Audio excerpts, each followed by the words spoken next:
এই ব্যাপারে যদি কেউ যেচে চড় খেতে চায় খাবে। সুপ্রিম কোর্ট তো আগেই বলেছে, শুধু ডাক্তারদের নয়, যে কোনো পিসফুল মুভমেন্টে বাধা দিতে সরকার পারবে না। ছাত্র সমাজের নবান্ন অভিযানও আটকাতে গেছিল, সুপ্রিম কোর্টেও পারেনি, শোনেইনি, আর ডিভিশন বেঞ্চ তো গ্রাহ্যই করে। স্বাভাবিকভাবে রাজ্য সরকার জেনে বুঝে এগুলো করতে যায়, যদি লেগে যায়, ফাটকা খেলতে যায়, যদি লেগে যায়।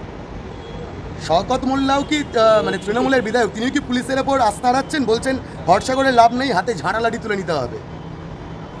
ও বাজার গরম করার জন্য বলছে। পুলিশকে বাদ দিলে ওদের কিছু নেই, পুলিশকে বাদ দিলে ওদের কোনো অস্তিত্ব একটা নেই। খুব ভালো খবর সামনে এসেছে, দাদা সাহেব ফালকে পুরস্কার পাচ্ছেন মিঠুন চক্রবর্তী।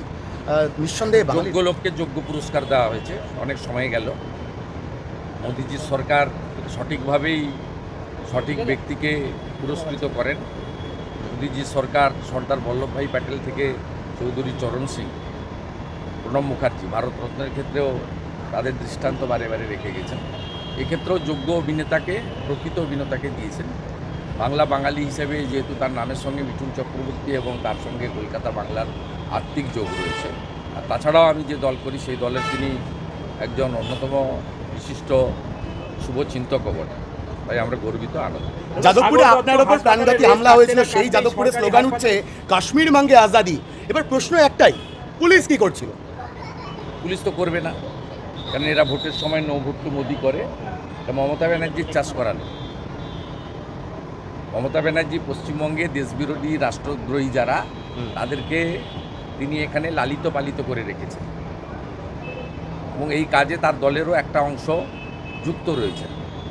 আপনি দেখলেন না বিহারের দুটো ছেলেকে যেভাবে কান ধরে উঠবোস করালো শিলিগুড়িতে। এটা তো সংকীর্ণতা, প্রাদেশিকতা, দেশের মধ্যে আরেকটা দেশ তৈরি করার যে অপচেষ্টা, এটা বহুত্ববাদে বিশ্বাসী ভারতবর্ষের ক্ষেত্রে বেমানান। সাগর দত্তর হাসপাতালে রেস কাটতে না কাটতেই সরকারি হাসপাতালে ফের জুনিয়র ডাক্তারদের নিগ্রহ, এবং এবার ঘটনাস্থল হচ্ছে ন্যাশনাল মেডিকেল কলেজ। কি বলবেন? আমি গতকালই বলেছি, আমার মিছিল ছিল, কর্মসূচি ছিল। সমস্যার মূল হচ্ছে মমতা ব্যানার্জি। মমতা বন্দ্যোপাধ্যায়কে প্রাক্তন না করলেই কোনো সমস্যার সমাধান হবে না, কারণ পুলিশের যে কাজটা করার কথা পুলিশ করে না, পুলিশ দলের কাজ করে, টাকা তোলে। আপনি নন্দীগ্রামে যাকে হারালেন তিনি একটা অদ্ভুত যুক্তি দিচ্ছেন, বলছেন বন্যার পিছনে সেনার ভূমিকা রয়েছে, কেন্দ্র সঠিক সময় টাকা দেয়নি, এটা তো বারবার বলেন। এখন বলছেন দার্জিলিংয়ের ধসে সেনারও ভূমিকা রয়েছে, মানে ভারতীয় সেনাকেও ছাড়বেন না মমতা? এর আগে ছাড়েনি তো, সারা রাত্রি নবান্নতে ছিল তো। সেনা যখন এখানে একটা সমীক্ষার কাজ করছিল, কত গাড়ি এক্সিট এন্ট্রান্স নেয়, সেই সময় তিনি সারা রাত্রি ধরে নবান্নতে ধর্ণা দিয়েছিলেন যে সেনারা এসেছেন। শুধু তাই নয়, যখন ভারতবর্ষের এয়ারফোর্স স্ট্রাইক করেছিল পাকিস্তানের ভিতরে গিয়ে, তিনি তখন নবান্নর গেটে দাঁড়িয়ে বলেছিলেন মমতা ব্যানার্জি প্রমাণ কোথায়। তো এ কথা আজকের নতুন নয়।